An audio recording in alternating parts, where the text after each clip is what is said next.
everyone.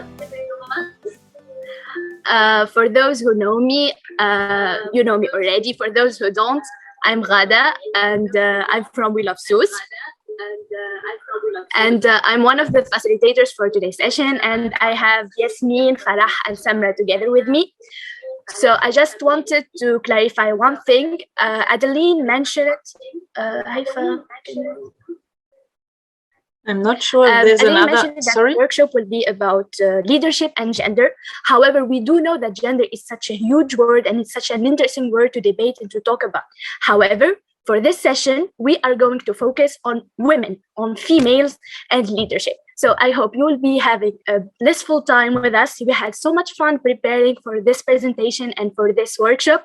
And I do hope that everybody will enjoy it, especially with our very special guest. And please make sure to always ask questions. We will be mostly having interaction. So don't be shy. We are already familiar with each other. So I do hope it will be a nice session. And let's go.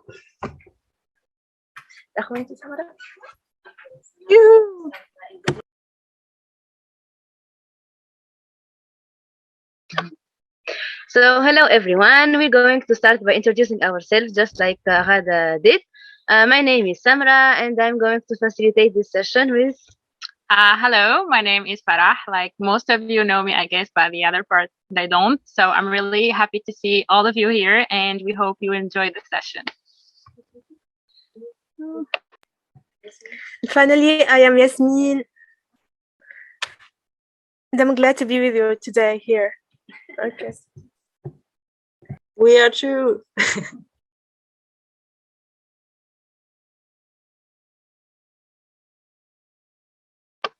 So now we're going to know each other by playing this game.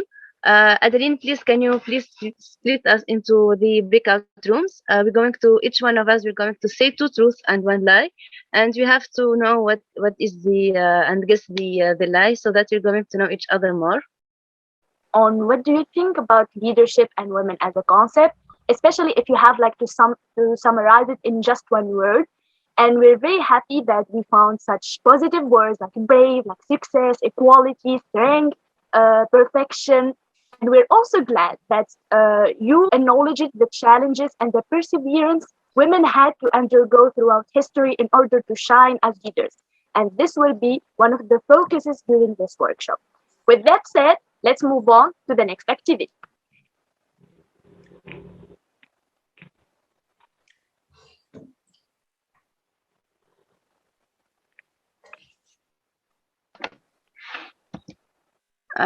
So now we're going to share with you a survey that we did with our Tunisian youth. Yes, we asked these 5 questions, and I'm giving the floor for Yasmin to talk about it.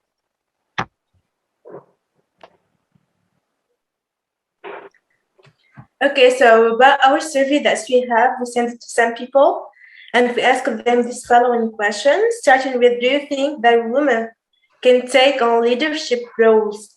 I want to hear from you first, and then we move to the statistic that we got. Okay, so do you think that a woman can take on leadership roles? As we asked this question, we received the amount of 25%, which are men that they strongly disagree, and 75% they agree. So what do you think that if a woman can take a role in leadership?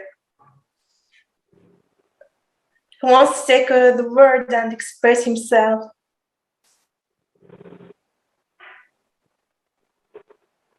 Okay, so we can move to the next question. Do you think women can be assigned high responsibility positions such as minister, CEO, or even manager? So we have 65% that strongly agree, 30% that agree, just agree, and a small amount of people that strongly disagree, which are really good statistics, especially in our country, Tunisia, since we are encouraging women and young ladies to be independent. We give them a lot of opportunities to open their own startups and their own business.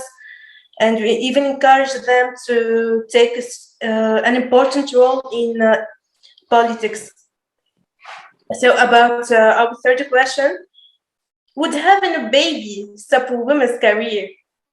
So we have some 30% that strongly agree, 15% that strongly disagree. Statistically really depends on very variables.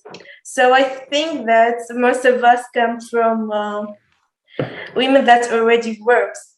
So as a personal experience, my mom works 20 hours per week since we were kids. So I think that women's career cannot be affected by children.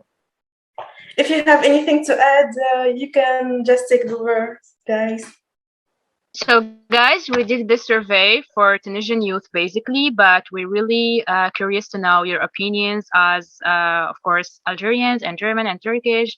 So we want to know the diverse opinions about these questions. So we would be happy if you share with us your thoughts maybe.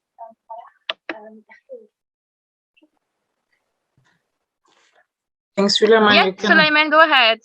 Sulaiman? Okay, first of all, I think that it's good that people think that, I also think that a woman can be CEO just as a man can be. But I think that in society, when we now look to politicians, for example, or actually to the like biggest companies and their CEOs, they are normally males. And I think that this shows us that the world still is very unfair. So I think what people said in the survey and what people actually really think or how the system actually is, I think that it differs very hard. So yeah, I think that reality is much unfairer than we see here. But it's nice to see that people agree with, like they agree with that they think that women can also be CEOs, etc. But as I said, it's still unfair. Okay, anyone else? Who's from Algeria wants to share with us? Yeah, I would, if you don't mind. Okay, so I want to answer this question about would having a baby stop a woman's career. I'm neutral here because I think, first of all, it depends on the career.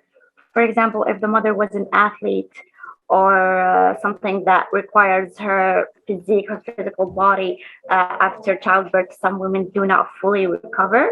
So in this case, her career might end. And I also think that after childbirth, the mother's priorities might be rearranged. So even though the mother has a child and her career used to be her top priority, if something happened to her kid, if he fell sick or something like that, the mother would definitely drop her career just to stay with her child and take care of him or she. So I think it depends on the context here. Okay, thank you, Fatin. Anyone else? Come on, we'd like to hear your thoughts. I mean, for me, it's interesting. Like, of course, I would like to know how many people were asked, and male and female, and so on and so forth. But I'm also thinking because, for example, in the US, as I know, there's almost no support if you get a baby as a mother, and you have to work immediately if you're not totally rich. And here in Germany, for example, we have, I would say, quite good support, so we can still stay at home and then go work after half a year or earlier or later. I think it also depends on this kind of system, I guess, if you have the chance to go back. Yeah, I would like to know how it's in Tunisia. What do you think actually about it? Thank you, Carolina. Julia, would you like to take the road? maybe? I have a quite close experience with staying home while having a baby. Well, I had to work in an office. My male colleague and my female colleague both had babies in about the same time. And when they came back to the office, my female colleague was asked, "Oh, who's at home with the baby? You can't leave the baby alone at home.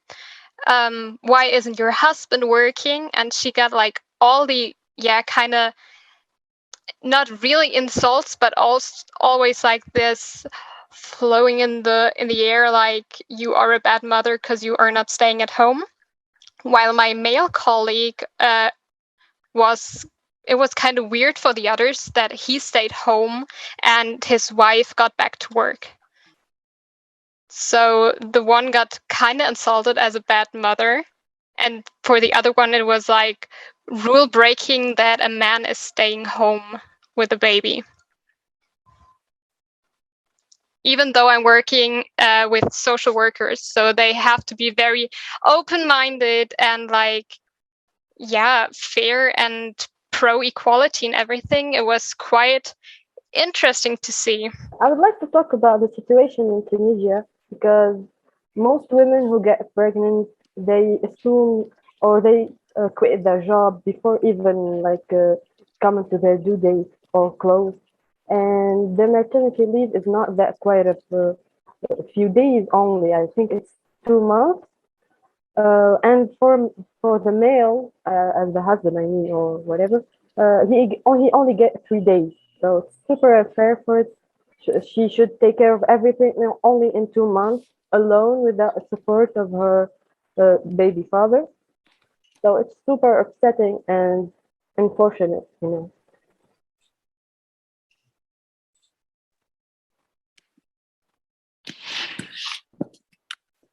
Thank you, Rihab, and I agree with that point, to be honest, because we are lacking some awareness about the responsibilities being divided into male and female when it comes to a baby. So thank you again for your thoughts. Anyone wants to add? Yes. I don't. Sorry. Yes. Come on. Go ahead. Okay. So I want to say that the woman is first of all a sister, a mother. So when she will take on leading positions in beneficial for society, she will be a good example for her kids. And I think that men have a very good role to play, because he will help her, especially if she is married, so she can accomplish this role. Thank you, Khulud. That's really good point. Yeah, Fetan, you want to add?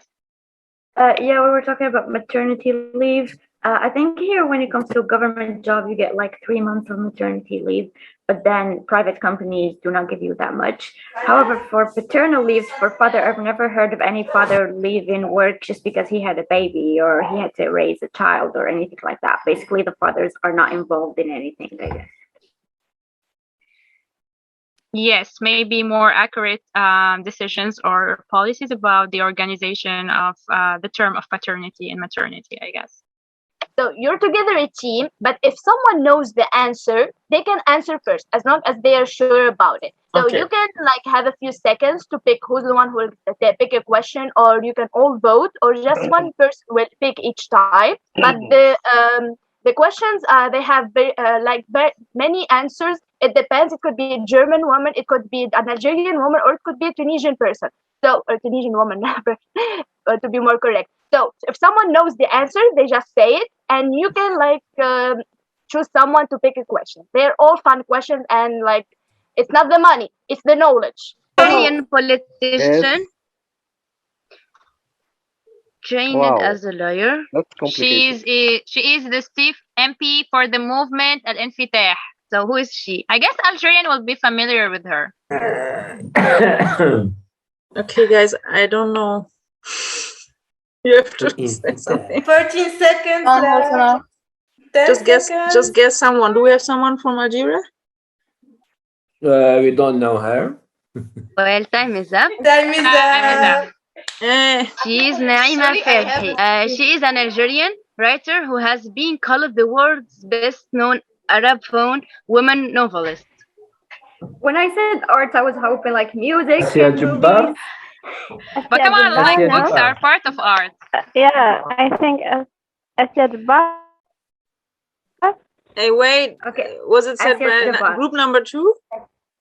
Asia Jabbar. I think it's Asia Jabbar. Where are the other members of group 2? Come on. Well, time is up. Time is up.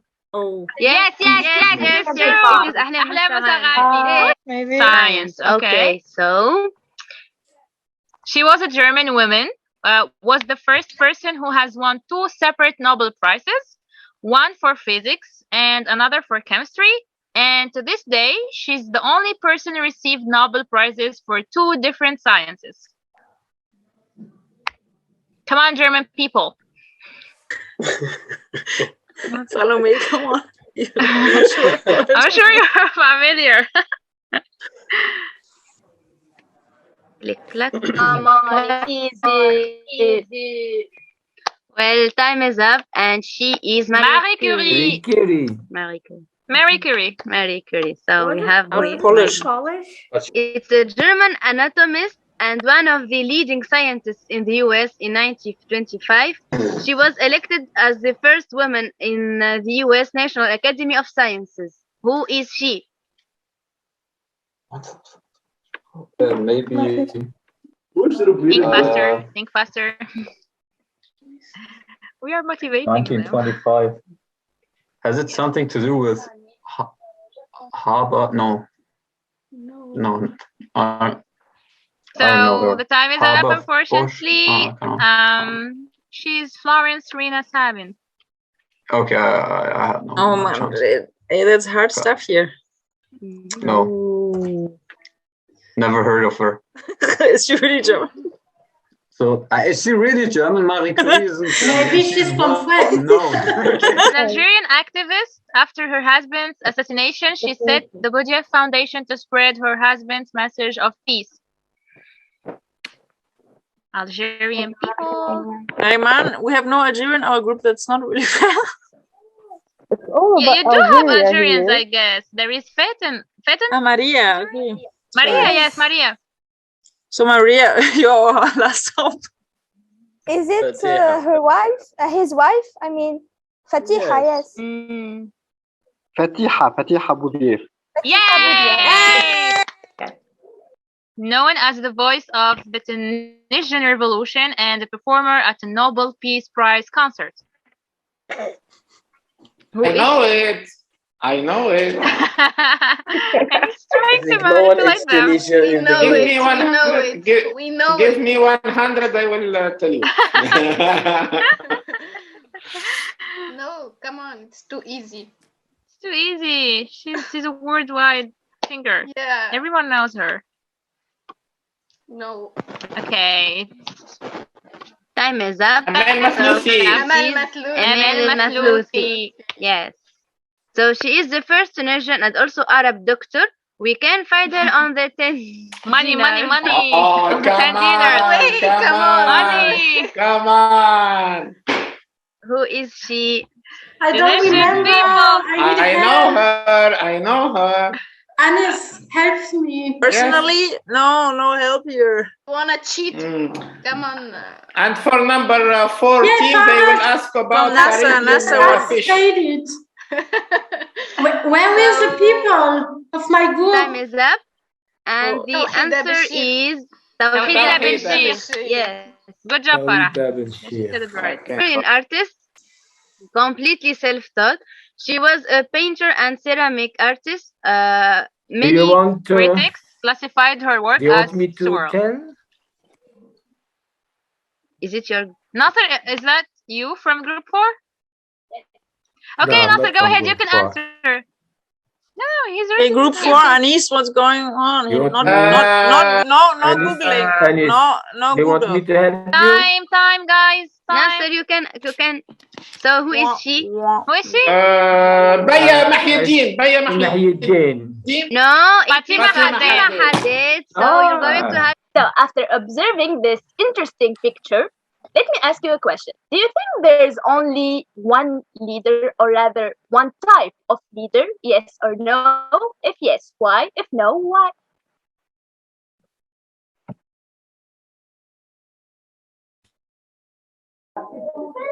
I don't think so. There are different leaders for different things, I guess. Maybe they are all leaders, but different type of leaders. I think, well, first I thought that it can be the woman in green because she's confident, she's talking to them. All of them are looking to her, but maybe they are all leaders. Okay, and do you think that there are types or categories related to the term of leadership? And if there are, of course, how many do you think there are?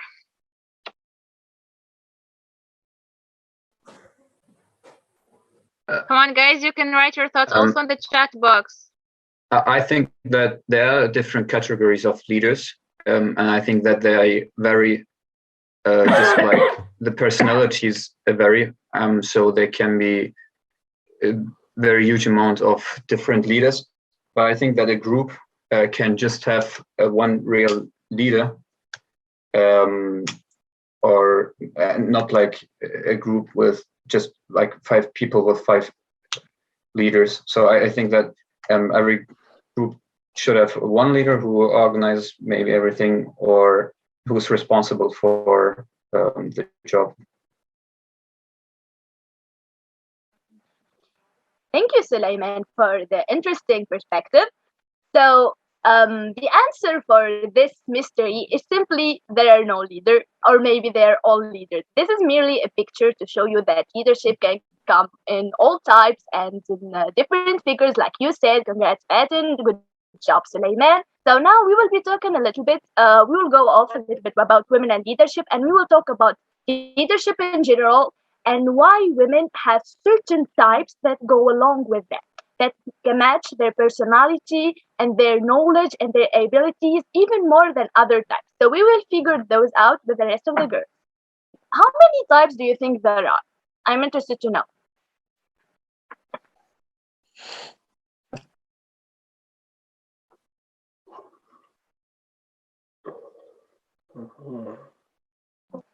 Why officially, Sulaiman? And who is the one who said officially? So I was just joking, but I can think that I can imagine that I can imagine that there are studies about this, economic studies, for example, and they always have numbers. And I thought 17 is a nice number. So fair enough. Very aesthetic as a number. I believe that types of leadership are like personality traits. Yes, Adeline, would you like to add a word? Yeah, I just wanted to say what you are going maybe to say. I guess they are as many styles as women. Yes, that's a very nice answer. Yes. Types of leadership are like traits of personality. You can find the big 5, you can find the 27 types of personality. It depends on the author, on the behavioral expert, on the psychologist, on the leaders, on the one who are carrying out a study. So you can find study that says there are 4 types, there are 5 types, there are even more, 20, 17 perhaps. But we chose a version that, yes, but we chose a version that at least has how many?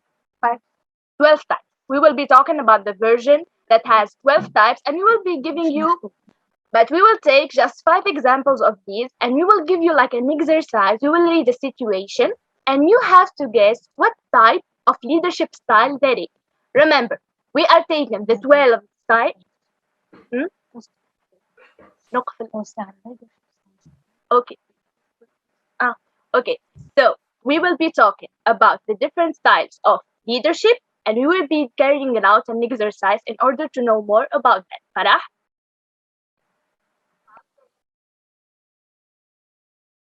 since we can see clearly that the leader is on the top and he's separated from the other members of the team.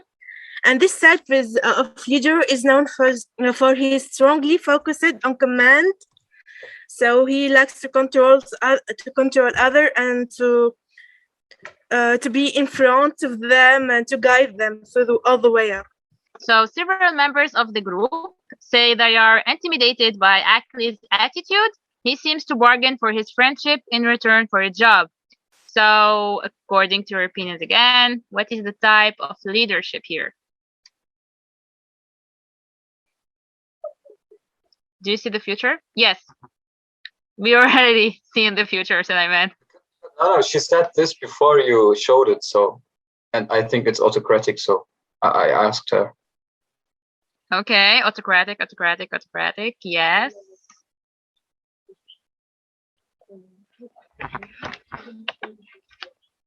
Well, it's no, it's paternalistic. So the third situation, Dawa keeps saying not to worry, that everything will work out. However, the members of his club sometimes feel as if they are going in circles.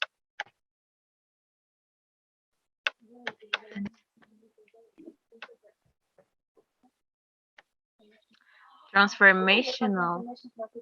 Okay. Interesting. Charismatic.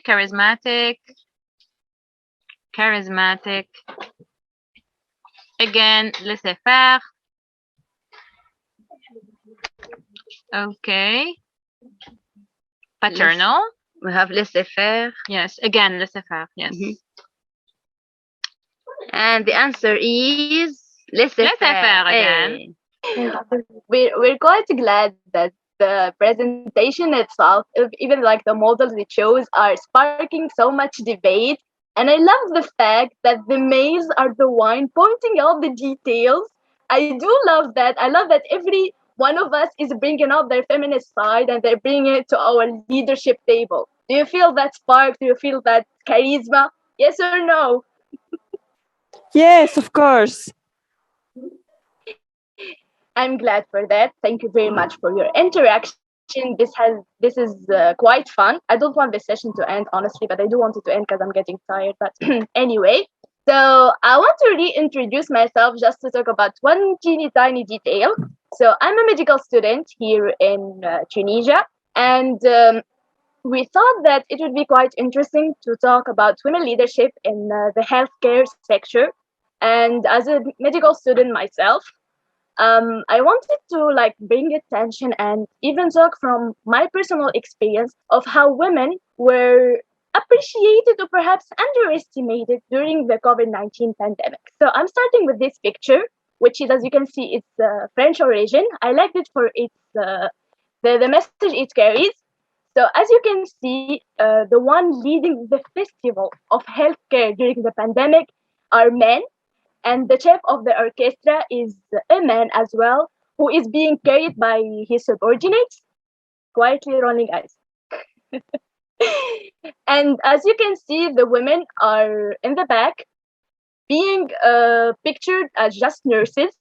And quite frankly, this is how the pandemic has been to female health workers. Their efforts are quite underestimated. And usually the scene is left out to the males. They speak in the media. They are the ones who show their faces. They are the ones having articles written about. No one would say about the inequality of pay between doctors and nurses. No one would take note of the violence against female healthcare workers and the efforts done by females, especially that most of the health sector the workers are mostly females, and that's not a fact that everybody knows. And some of the best nurses and the best doctors are females. So that leads me to my next picture, please.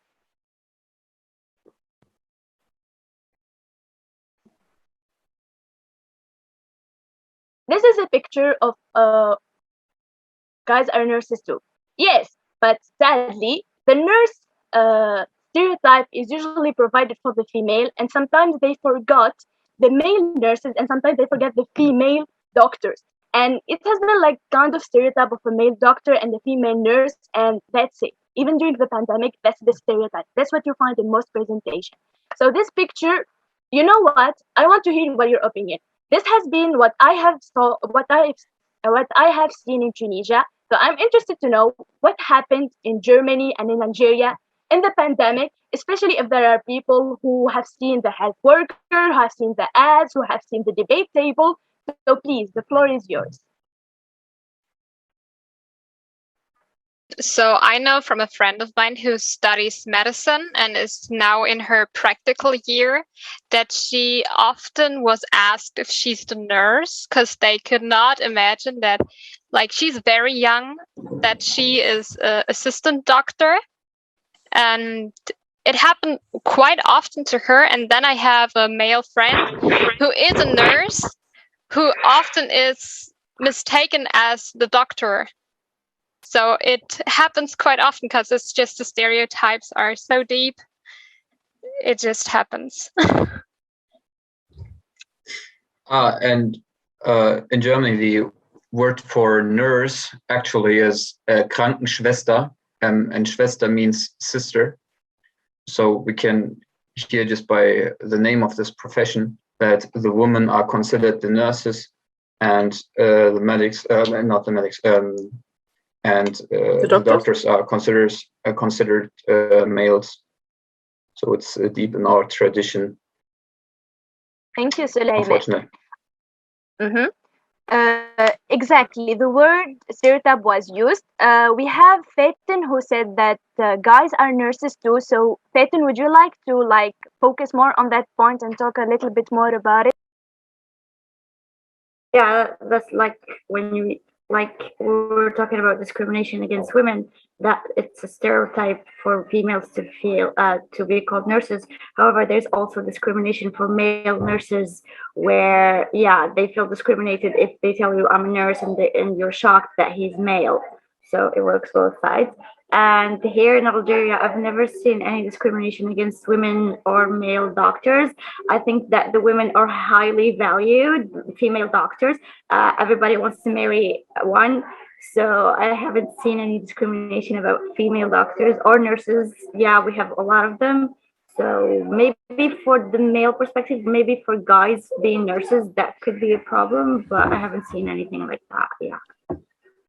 You actually mentioned a very interesting point, Fatin, that every guy wants to marry a female doctor.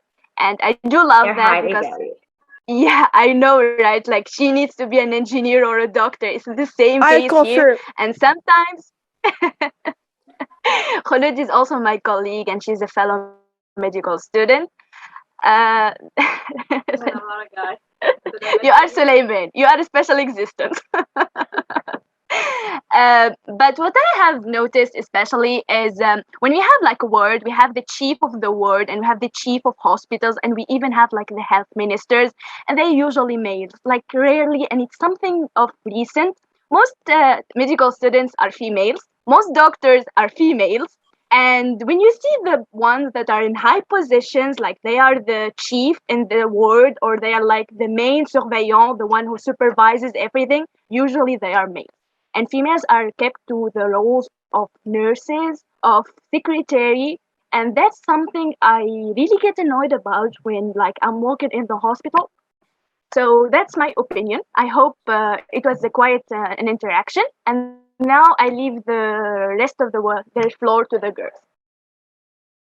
Thank you, Gada. Can I add some little thing which I realized, maybe it doesn't fit that much, but in Germany they started to clap for the people who worked in the hospitals. So it was regularly, I don't know, Julia and Salome, I forgot when it was, or Adeline, it was regularly once a week or something, or in the evenings, and people just went to the balcony and clapped for the people who worked in the hospitals. And until today, they didn't really get much more money, and they're really underpaid, especially the nurses and also the guys who, work with all the patients and stuff. That's still a big scandal in Germany. So just to mention that as well.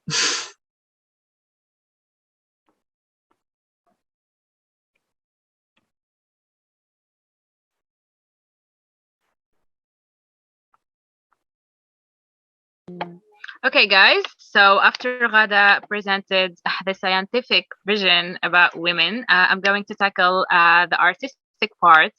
Going to present the revolution from being hidden and shadowed to being visible and powerful into the art world.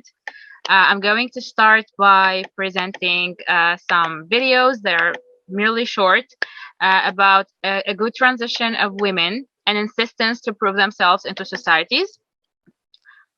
Just some minutes to present the videos.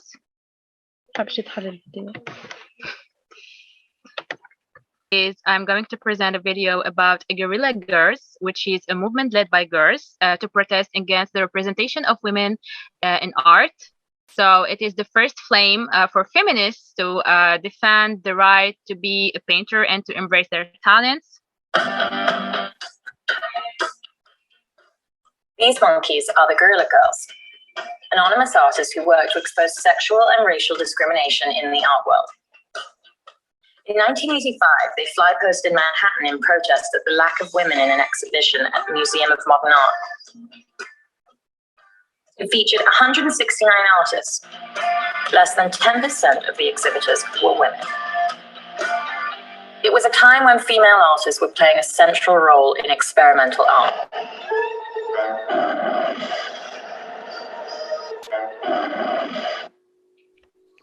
Okay, so it was the first step toward enough or fair representation into the art world, especially if we notice that women were hidden, for example, in the 17th and 18th century, and also in the 90s, 75. Some painters, female painters, were hidden under the name of females, and under the initials of their name, they wouldn't appear as the full name. So I'm going to present the second video, which will explain it more.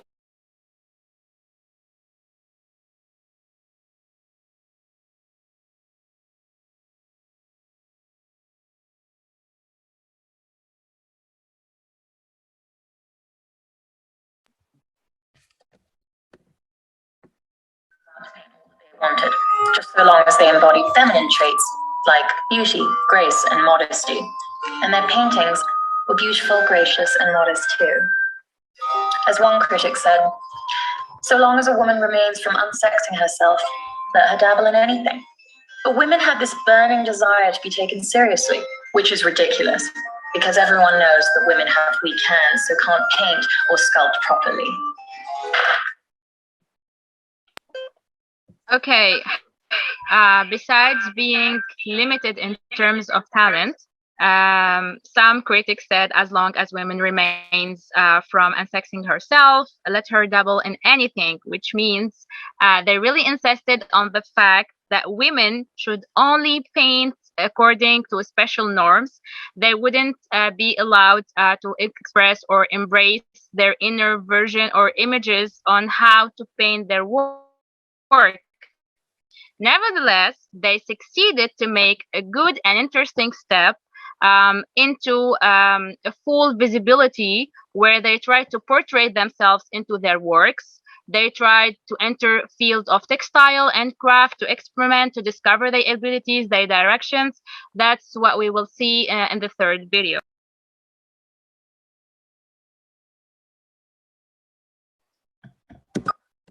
Some female artists adopted male names, like Claude Cohen and Grace Hartigan, who signed her works George. Some artists just used their initials. LK is Lee Krasner.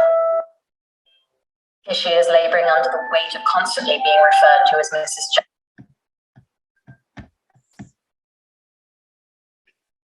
For similar reasons, they embraced new materials and new media, like photography and video, and became innovators in performance and installation. Yet they were... Okay, thank you, Yasmin. So as we can see, that there is a whole transition from being shadowed and hidden in a corner to a powerful and resistant female artists because they invented new materials and they enter the media world as well. We can't only appreciate the efforts that women have been through their careers in terms of art world. Mrs. Hind, I leave the floor to present yourself and to talk and to tell us about your story and your experience, and we will finish this workshop with a slide. I am sure of it. Thank you very much. I really, really appreciate it. Let me first start by really saying that it's been a pleasure to listen to all of you for the past, I think, hour and 10 minutes. You're such a great crowd from Tunis, Algeria, Germany. I was very excited hearing you all debate everything. And then second, I'm very humbled with such a great introduction. Again, my name is Hind Hwas. I am 33 going on 34. I currently work as Democracy and Governance Senior Specialist with the US Aid Agency in the American Embassy. It's always tough when somebody tells you to talk about yourself as a success story, but I'll try my best to really talk about perspective of being a woman from the South, from a very disadvantaged, tiny neighborhood in Tunisia, and a little bit of really share the story with you. I know we don't have a lot of time, so I'm not going to talk a lot, but some of the things that I've learned going into the field of working with government and working with youth and women is to, first of all, get a support system that matters. We're talking about really seeking good friends, seeking good women also to be there throughout the process and tell you what to do and believe and share opinions and give you honest and concrete feedback that really pushes you to the best and makes you sometimes really think that maybe I need to take a break and pause and maybe I need to do better. I think it's very, very important as a woman who aspires to be in the political field long-term and becomes very involved in advocating for other women's rights and freedoms. I think it's very important to equip yourself with a network in the system that matters. I saw a lot of debate and I heard a lot of debate about a leader and what a leader look like and how he or she should be like. I think you guys and girls captured it really well when you said there are as many types of leaders as there are human beings. So it really depends at the end of the day. But in terms of some of here in this talk, I want to share very few things that I think hopefully will inspire and make some of you believe in what we're doing, is to believe in yourself. And even though sometimes, I don't know how familiar some of you, and I'd really like to see in the chat if you've ever heard of imposter syndrome. Did anybody hear of that word before? Do you know what it is? So maybe on the chat box, just say yes, I did, or no, I didn't. For those of you who don't know, it's mostly we women. Men also do feel that. I see some of you have actually did hear of that word.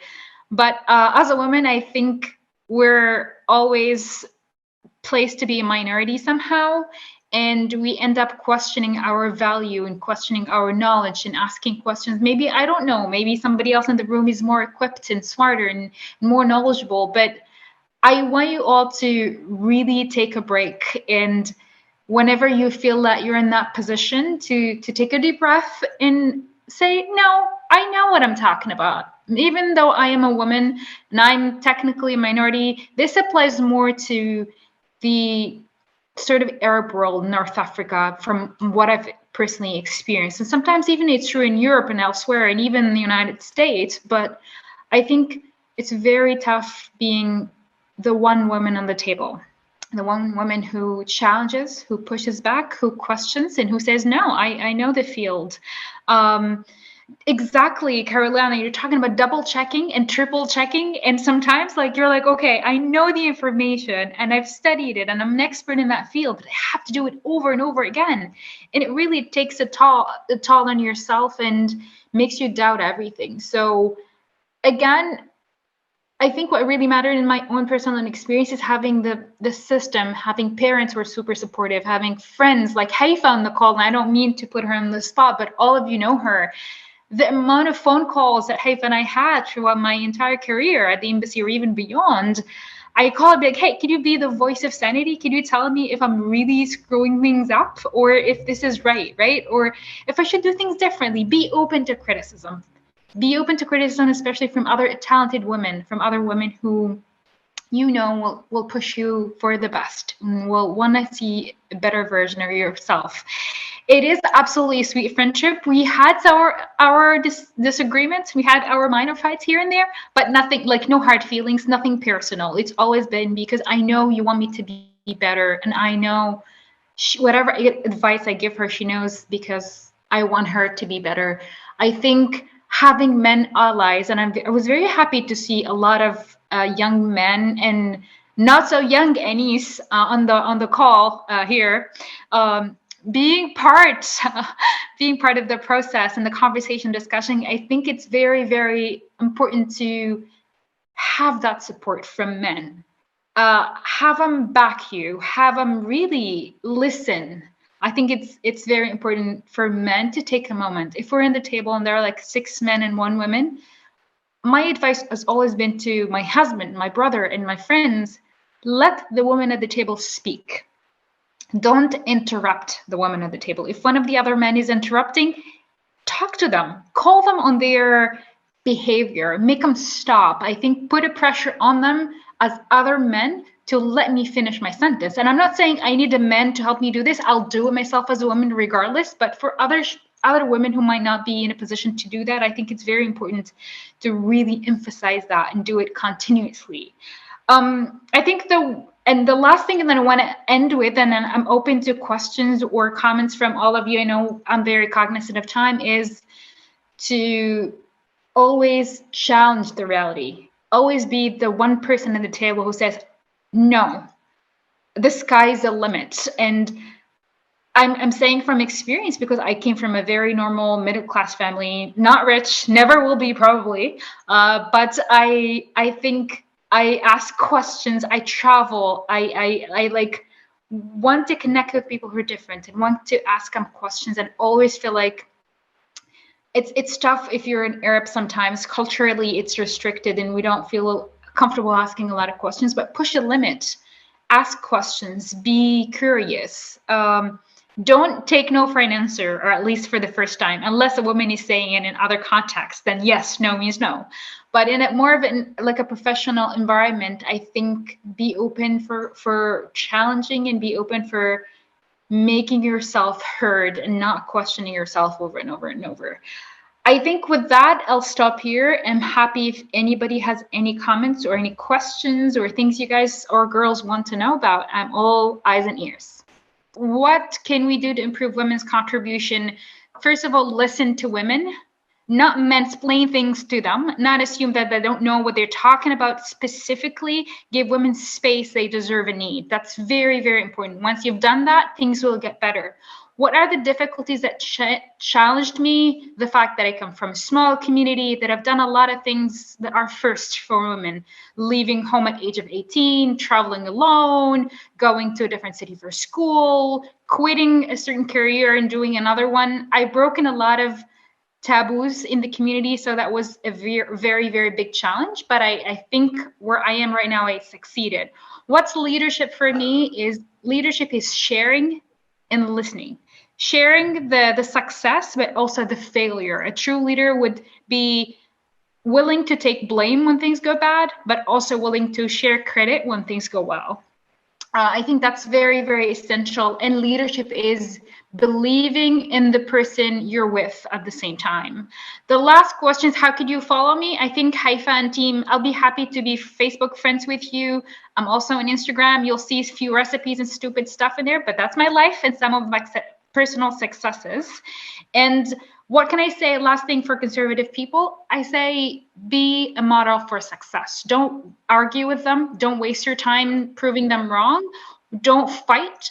Do it your way and just let your life go an example or be an example for them for success. I think, and somebody added me already on LinkedIn. Yes, that's also another venue where you guys and girls can add me. Did I crush it, Adeline? I think I did not exceed the 2 minutes. All right. Wow, you are amazing. I'm very impressed. Thank you. Thank you, Hin. Thank you so much. And please be safe, everybody.